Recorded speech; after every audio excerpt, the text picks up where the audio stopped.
Joining me now are the stars of one of the most beloved Saturday morning shows of all time. They're set to reunite at Trivicon July 30th through August 1st, but they are here for you listeners of Comic Book Central right now. From Land of the Lost, a big welcome to Wesley Eure, Kathy Coleman, and Phillip Paley. Folks, welcome to Comic Book Central. I've been waiting for this forever. Welcome. Thank you, Joe. Thank you. Well, Thanks, at least Joe. 50, 57. Math is hard. I don't remember how many years it's been. Look, we want to mention the show's creator, the great David Gerald. He's going to be joining you as well. Yeah. And of course, people know David Gerald from Star Trek. He wrote Trouble with Tribbles. He created the Tribbles. And one of the things about Land of the Lost is our David was our head writer, editor. And a lot of our writers were from the Star Trek, from DC Fontana to Larry Niven to Spinrad, even Walter Koenig, the original Chekhov on Star Trek. He created Enoch, the talking sleep stack. He wrote the first episode introducing it. Oh, it's going to be amazing. I'm not going to be there. Usually I run the Q&As, a lot of the TV movie Q&As. I'm not going to be there this year. I'm going to miss being in the raft with you guys. You bring the raft with you, right? Well, yes, we do. But what we have this time, something really special we've never done before for Terrificon. We have this huge dinosaur coming. No. And a big dinosaur. It's like 8 feet tall and 10 Well, no, feet he wide. had a big Thanos last year at the beginning. Are you pulling my leg, or are you going to actually have a big dinosaur? Yeah, I just what word did you not understand, Joe? Sometimes actors make things up. That's what you get paid for that. I don't know. No. Especially Wesley. Yeah, especially if you listen to the commentaries, he's making everything up. Well, because with the raft, we have to get so close and we have to worry about COVID and all sorts of things like that. We want to have an option. So Got it. If we can't do that, we have this big dinosaur, which we will all be running. All of our fans will do photos with us in fear, going running from the dinosaur. Oh, and I'm I miss that. am bringing a dinosaur head, but I'm not going to tell you which one. A very special one that has never been seen before. From the series? The Lost. Yeah. From an actual prop. Well, it's a remake, Ish. but it is. Okay, Yeah, it is That's good. definitely a good remake. So I was going to say, if those things held up all these years later, that would be fantastic. Listen, I haven't held up that well all these years later. For God's sake, Joe. Much less of latex and plastic. It's amazing. You look like you could do the reboot now. Forget Will Ferrell and forget the 91. You guys look like you could go. I don't know if you want to get lost again for 3 years, but you guys would do it again, right? Yes. You bet. Well, it's amazing how many people did say, let's forget Will Ferrell and the other remake. Look what we did for a whole year. We were lost. Joe, I've got to say this. I haven't seen Phil since the pandemic started. Look at his hair. It's like Chucky is growing back to be monkey again. Well, I'm transitioning. I'm loving it. I'm transitioning into my character. It's very surfer-ish to me. I like it a lot. What's more difficult, maintaining that haircut or wearing all the Chaka makeup all those years ago as a 9-year-old? What was that? What's more difficult? The makeup? Yeah, what's more challenging for hair? you, maintaining that haircut or the Chaka makeup? Well, this haircut is actually easy to maintain because I just let it grow. Right, and it's not even a haircut; it's an outgrowth. It's no longer a haircut; it's just hair. Phil, tell them about what it was like to put that makeup on as a little kid. The makeup was a pretty lengthy process of originally it was about 2 hours, and layers of very thick makeup and then pencil line drawings on my face, and prosthetic teeth and prosthetic head, and it was very hot and itchy. I would imagine, especially as a 9-year-old too, but I think you had some stamina, right? Weren't you were you like a black belt or something at 9 years old? Or yeah, I was the youngest black belt in U.S. history at age 9, and I was a student of the Chuck Norris Karate Studios. Were you on the Tonight Show with Johnny Carson with Chuck Norris? Yes. Yep, I was. That's mind blowing. It was an event. What did you do? It was an event that actually led to my getting the part of Chaka, because the producers had seen the Tonight Show, and so they knew that that I had the physicality that it took to perform, the character. Did you say you flipped somebody, or did you flip somebody? Yeah, Johnny Carson. You flipped Johnny. I see. Is it on YouTube? Because I don't remember that one, but it goes on and off of YouTube. Copyright laws, yes. yeah, but I don't think it's Yeah. on now. But then it'll pop up, and then it gets taken down. It's amazing. Look, here's the thing. I'm going back now and reliving this series. I just went and got these. I think these are out of print. These are the Rhino versions. These are the DVD sets. They're out of print. I did find them on eBay. I got some great deals on them. If anybody gets these, I got to say, get the Rhino versions, right? Because I think the newer releases don't have your commentaries. The show is wildly entertaining. I'm loving going back and watching it. But your commentaries on all these, you guys are having so much fun together. It's almost as if you're having as much fun watching the show as we are. And Kathy, you've got the greatest laugh. You've got the greatest laugh of like all on these things, because Wesley's trying to like explain the show and to get into acting techniques and that. And you're just like, that dude, that's too deep for me. It's like, it's just the rubber rafts going down, and it's amazing. We have, Joe, a giggle fest every time we get together. And it's just, we never stop laughing. Just one laughter joke after the next. And it's wonderful. How tough is Joe, I've always said that we were lucky as a cast, because a lot of casts, as you know, you've been around a long time, don't get along. We are like brothers and sisters here. And I've always said that the Kroffts didn't just cast my TV family, but they provided me with a real life family. I just got off the horn with David Gerald. By the way, he said, I asked him if he had a question for all of you guys. His only question was, are you still having fun? Are you enjoying your lives? That was the only question he had for you. So is that a resounding yes all around? Yes, absolutely. He mentioned family. He said the word family. He said, Star Trek family, but also his Land of the Lost family. And that, I think that comes through in the show. And I think that extends to the fans. I want to talk about Terrificon coming up. I know the past year and a half has probably been brutal, not only for just everybody around, but just people that I think want to get together and see the fans and interact. And for the fans that want to get back, and we're slowly getting back to that normalcy. I know they're taking all the precautions there. You mentioned some as well. But what has been the last year and a half like been for you all, just not being able to get together or just kind of doing the virtual things with folks? Well, we stay together on the phones, we call each other. And for me, I've been spending a lot of time with my family, and but I'm ready. I'm ready to get back on the road. I can tell. Yeah. It's just been so sad. I mean, I have my heart, watching the news and stuff, as we all have. I mean, we're all in this together. We're a family, a community. And just watching the suffering and the sadness and the unemployment, and it'll be nice to spend some time laughing and giggling and creating new memories and some happiness. It's like all of us coming out of our dark cave from Land of the Lost. Oh, wow, yeah. It has been the Land of the Lost, for the planet for years. Right. And the pandemic has been its own version of the Land of the Lost. It's just been a bizarre time in history, but we definitely miss being all together and being able to meet the fans and interact with people, and we're looking forward to. We've never done a show in Connecticut before, so we're excited. No. And I hear the venue is unbelievable. This casino, it's huge. It's a casino there, and my guess is if you go to the casino, there's all those games that they have too. Just the slot machines and stuff. There's always like a Wonder Woman, Linda Carter thing. I can't imagine there's not a Land of the Lost game somewhere in there that you guys are going to find. I have thought that for years. Yeah. I have thought that for years. Somebody posted something recently that there was at one time a Land of the Lost slot machine. It's probably there. I've never heard of it. I would imagine. If it's not, I'm sure Mitch will probably put in a good word to make sure one gets there.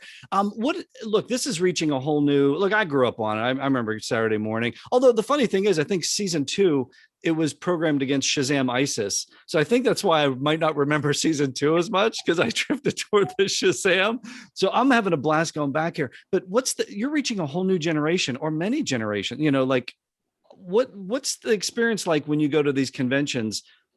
What age? Because you're probably getting guys like me coming up and then like little kids. And what's been the best part about that for you all?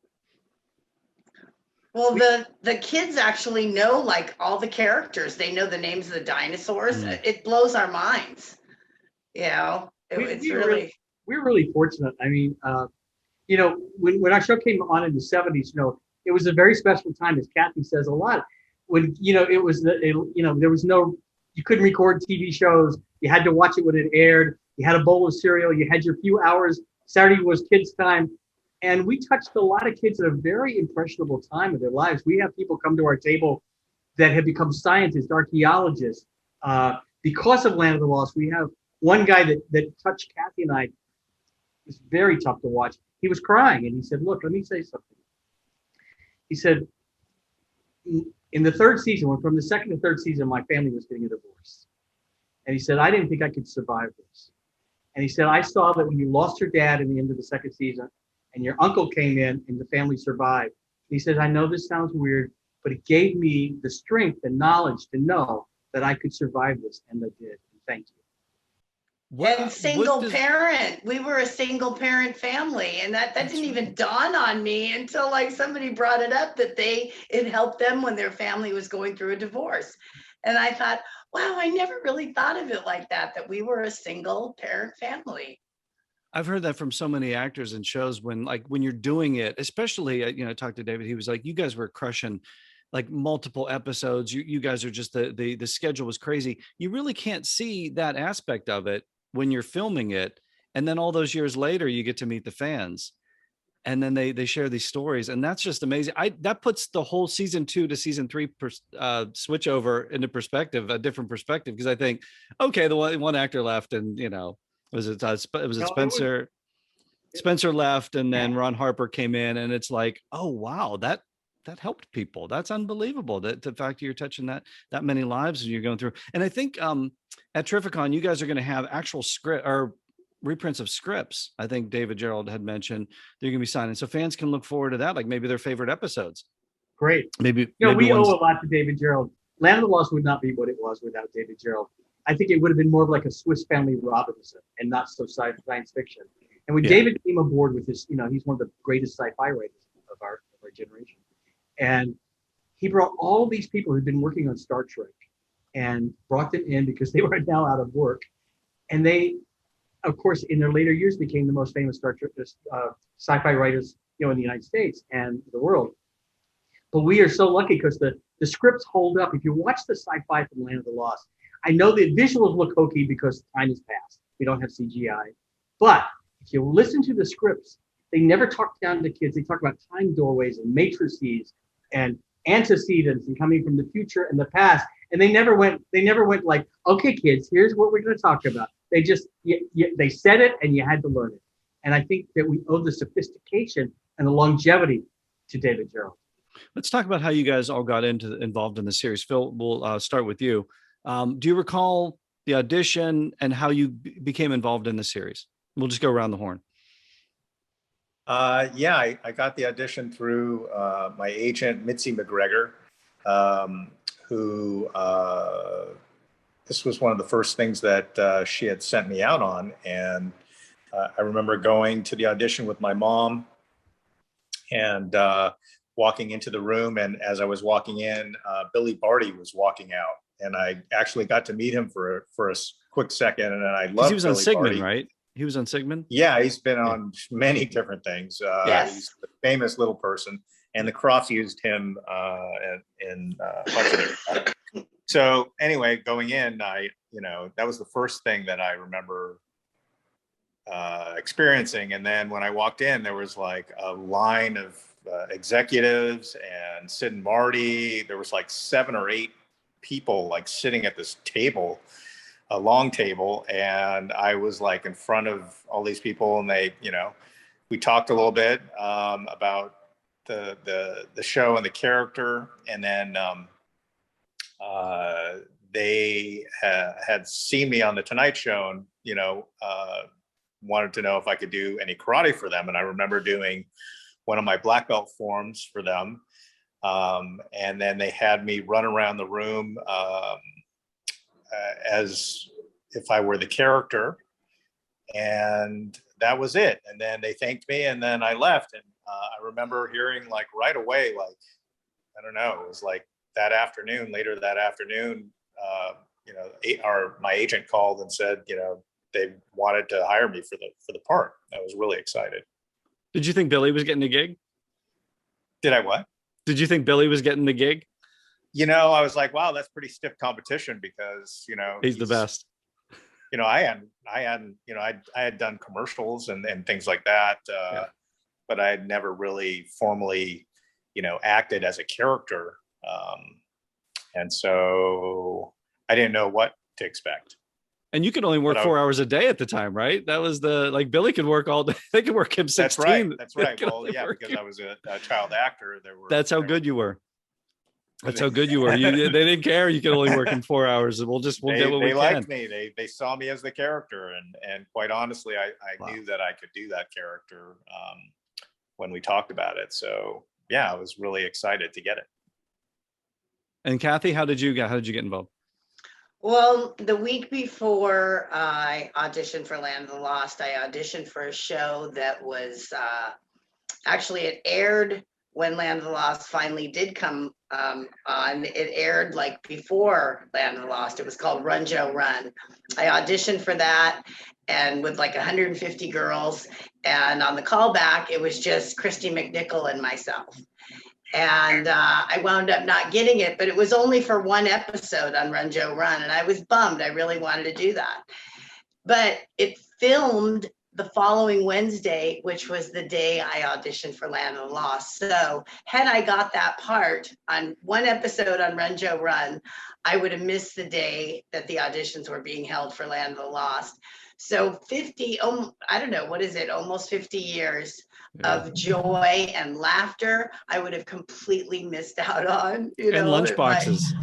Well, yeah, and game boards and coloring books and the whole 9 yards, and Wesley and Phil and Spencer. You're legends. You're legends. Yeah, you wouldn't have been a legend. That's the thing. That's amazing. And Wesley? Yeah, 7 callbacks later. 7 Lost. Really? Were you testing with Wesley? Like, do you remember who you tested? Because we always see with Wesley mostly, but one time I came in to the office and Phil was there. And I had done a commercial with Phil prior to Land of the Lost. We did a Cheez-Its commercial. And plus he was just my friend. I knew him. And I was like, why are you here? And he said, I'm auditioning for Land of the Lost. I said, me too. So it was really cool that, my friend was also up for a part on this show. There's the family aspect too coming back in. The Cheez-Its commercial, you can watch it. There are little kids in the back of a Volkswagen thing singing. They're playing brother and sister in this Cheez-Its commercial. And I think they need to sing the song from Cheez-Its. I know. Are you ready, Phil? Come on. You can do it. Do you now? Yes, do it, Kathy. Ready? I think you should sing it. Come on. I like munching. I like crunching. We like eating Cheez-Its. Cheez-Its. Great cheese taste in every bite. We like eating Cheez-Its. Oh, I like munching. I like crunching. We like eating Cheez-Its. I love the wild taste of cheese. Hey, more Cheez-Its, please. They're great crunching crackers. How do you remember that? That's a Wesley. He makes me sing it every time we do a show. That makes sense. That he's the troublemaker, right? It's like Dance for Grandma. Dance for Grandma. dance. Well, he's the monkey boy. He's literally saying dance monkey boy. I got Cheez-Its in the pantry now. As soon as we wrap this up, you got me hankering for Cheez-Its now. All these years later, you're still selling them. Wesley, how did you get involved with the show? I was invited to a pool party at Sid Krofft's house. And I go, and it's a pool party, well, it's just a few of us. One of my best friends at the time, Bruce. And Sid comes up to me and says, hey, I got a new show. Here's a number. This is the casting lady. Call her tomorrow. I called her. I went in, and they gave me the part. Wow. That's fantastic. And then all these years later, I got to ask you, though. Trudy Bennett. Does you guys remember that? It was Trudy Bennett. Trudy Bennett. Wow. Yeah. I'm watching these now, and I'm like, okay, Wesley Eure's in this, and Kathy, and I get it, And then I'm watching these now, and it's like Wesley. Like what? That your credit is Wesley. You don't have the last. They couldn't afford more ink. The Crofts were so cheap. They Uh-huh. just couldn't afford the last name. Uh-huh. I said, please use Wesley Eure. They said, Wesley, we can't afford the letter. Was Wesley doing a little marketing, a little personal marketing for himself back then? Were you trying to be Cher? Were you trying to be like Cher? And it's like, I'm Wesley. Or Charo. He was almost David Cassidy at one point, right? The singing. Okay. Well, I was at the time recording for Motown, and I was a boy band kind of a thing, and the managers thought, well, this is just a great idea. Why don't we just do Wesley? Like Just Jack or whatever. It's like, and of course it was the stupidest thing in the world, of course. And so by the second season, I think the second or third season, it was Wesley Eure again. All right. And but hey, it was fun at the time. I guess it's better than having your name misspelled in the credits, though, right? Yes. Phillip? Well, oh, yeah. Was your name misspelled in the credits? Yes, it was. One L. They put Did one the L. Kroffts not know how to, so they couldn't afford the Eure and they couldn't afford the other L?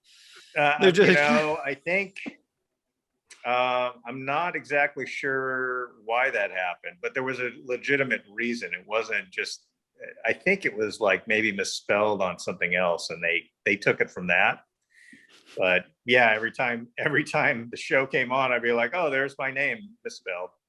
Classic Sid Marty. Was there another Phil Paley? Maybe they were trying an actor or something like that, maybe? No, there was, I forget exactly how it happened, but there was like a legitimate reason why they used that spelling. They saw it was taken from something where it was misspelled, and it just ended up on the title card of the show. So in your preps for the role of Chaka, did you study monkeys at the zoo? We did. Joe Jamalva and Sharon Baird and myself were all given homework. And part of our homework was to go to the zoo, which we did together, and we, watched the monkeys.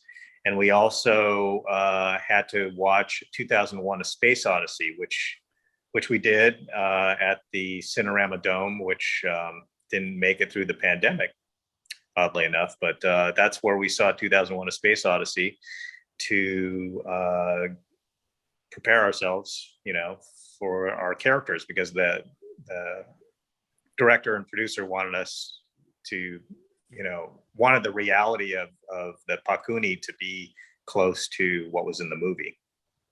And there's actually a scripted language too, right? Like Gerald in the writer's Bible, like they came up with this language. I mean, this show's a lot deeper than people remember. They didn't come up with the language. They hired a language professor at UCLA to develop the language. So they actually, they may have not put the money into putting the right letters into our name, but they did pay, a professor to develop this special language, and it stayed consistent throughout the show. So certain words meant certain things. It wasn't like we just made up words,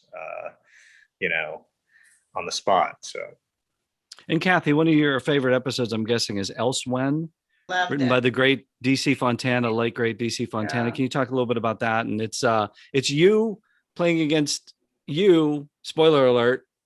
It's you from the future, but can you talk a little bit about that episode? Well, the best thing that came out of it was the friendship that I gained by having Erica Hagen in my life. She was just an incredible woman, and I looked up to her, and she was a mentor to me. I just really enjoyed, sorry, my thing fell out. Just really enjoyed the episode. Filming it was fun, but it was, like I said, it was the aftermath of it that I wound up going to her house and hanging out, and she came and rode my horse with me, and she was just a really neat lady. We lost her a few years back. 2018, I think, right? You wrote the foreword to your book too. Yes, she did. As a matter of fact, thank you for reminding me. Is that Lost Girl? Actually, it's called Run, Holly, Run. My first one was Lost Girl, but the second one. Kathy had to steal my line. Run, Holly, run. Yeah, but you know what Wesley did? What, Kathy? He got with his blurb. He got upper billing over my name as the author of the book, and he says, "I will always be on top of you." It's on the cover. I get the top blurb, my quote, and then it says Kathy Coleman, run, only run. I say, But this is the best part. One person who got an award-winning writing award, and it wasn't Wesley. It was me. Was it? It was me. I got it. I got two. The awards on the shelf are what counts. What's great about this is it's always, and this plays out in the commentaries too, is like you guys are like brother and sister. Like you really, even in the commentary, like when you're, it's so great because it's almost like we get a sequel to Land of the Lost listening to you guys. It's almost like Will and Holly are listening to it all these years later. It's amazing. And I think Erica, unfortunately we lost her in 2018. I think she also played your mom on the show. Like, wasn't there like a vision Yes, she did. of like the dead mom or something? And so very much in the. I thought that was Brooke Bundy. Was that? No, Brooke Bundy came in as well, but she played like a something that Zarn created. She was like a figment of something going on in Spencer's mind when he was under the spell of the Zarn. That's so when we did that funny scene, Wesley. I'm not going to say it on this particular show, but that one where Spencer left the cave. He was in a trance and he left the cave. Oh, is this okay? I'm going to tell it. You may want to edit it. I don't know, but is this family friendly? I got to hear it. Yeah. Yes. Okay. The whole set was there. I mean, everybody was watching. My mother was there, so it was all. And remember, Kathy, tell them how old you were.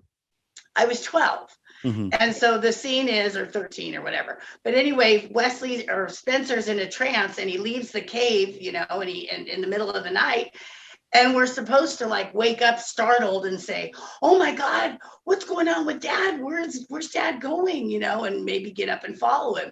But instead, Wesley goes, "What's going on with Dad?" And then he says, "Are you awake, Holly?" And I said, "Yeah." And he comes running over to my cot where my sleeping bag was. And he opens up my sleeping bag and jumps in it with me. This is the lost episode of Land of the Lost. Is this the? Yeah, lucky I wasn't fired. It was so funny though, because he started hitting the top of the sleeping bag with his hand and we were making all these silly noises and it was just really funny. He was obviously inspired by the Brady Bunch. Greg and Marcia from the Brady Bunch.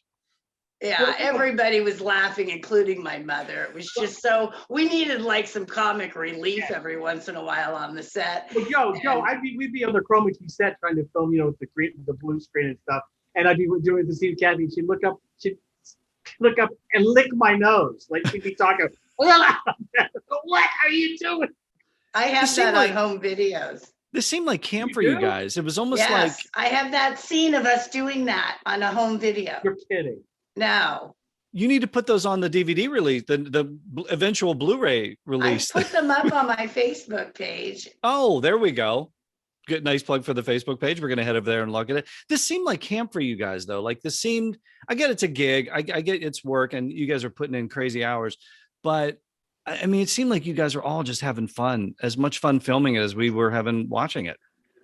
Well, it was literally a jungle gym every day at work. It was just playing in the caves, playing in the pool, playing, it was the best sets if you were a kid that you could work on, without a doubt. And every celebrity in Hollywood wanted to be on our set. Elton John, Stallone, Charo. Phil, tell them about Charo. Charo chased me around on the set. Did she say Gucci, Gucci? Oh, yeah.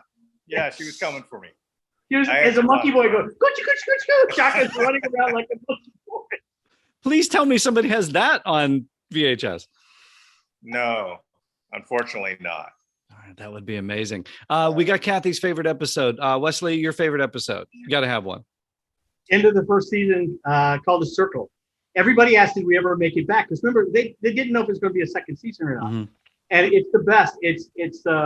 There's an anomaly and Enoch is there and there's a loop that's happening and we keep seeing all this stuff. And Enoch says, 3 must leave so 3 may enter. He says, if not, the land of the lost was going to explode. I go, Enoch, what do you mean? You mean we could go home? He goes, no, you must go home. 3 must leave, 3 must enter. And so at the end of the episode, Rick and our dad and Kathy and I, Holly, go through the time in this doorway. And as we leave, our doppelgangers come back into Land of the Lost, and it begins all over again. So at the end of the episode, we are re-arriving at Land of the Lost and finding the dinosaurs. The cave is empty, and it begins again. And I thought, oh my gosh, what great sci-fi. The commitment to the script is obvious with all of you. It's obvious when I watch the show. You guys are so committed to this. And even all these years later, it's obviously Wesley's still committed to that script. Phil, favorite episode? I liked, there's a bunch that I liked, but I liked the one where I got to play myself, which was called The Musician. So when I say play myself, I was out of the Chaka costume, and my sister played Chaka for the day. And so I got to play some alien flute player. Huh? Did he play a flute? Yeah, I did all sorts of things. That was just one of my many magical character attributes. But I was wearing this yellow jumpsuit that was made by Oda, our wardrobe lady, who custom made this thing for me.